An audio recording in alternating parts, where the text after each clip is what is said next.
வணக்கம். நாங்க ராஜா ஆன்மீகம். தெய்வங்களுக்காக செய்ற இந்த பணிய நாங்க ரொம்ப வருஷமா சக்சஸ்ஃபுல்லா பண்ணிட்டுருக்கோம். ஒரு சிலை செய்ய சுமார் 45லேருந்து 50 நாட்கள் ஆகும்னு சொல்லுவாங்க.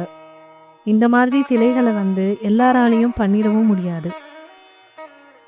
ஒரு சிலை ஆர்டர் வந்த பிறகு சாஸ்திர சம்பிரதாயப்படி அந்த சிலை முழுமையாக ரெடியாகி எங்க ஷோரூம்க்கு வந்த பிறகு அத பார்க்க அவ்ளோ அழகா இருக்கும். ஒவ்வொரு சிலை செய்யும்போதே அந்த சிலை எங்க போகணுமோ அந்த இடம் தீர்மானிச்சு தான் நாங்க செய்றோம். அது உண்மையும் கூட.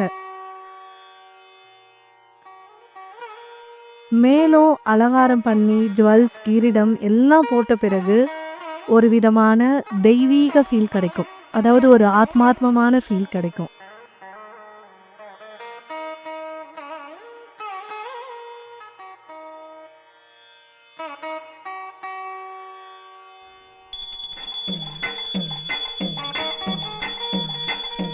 நாங்க இந்த புனிதமான விஷயத்த 25 வருஷமா செஞ்சிட்டு இருக்கோன்றத நினைச்சாலே ரொம்ப பெருமிதமாவும், பெருமையாவும் இருக்கு.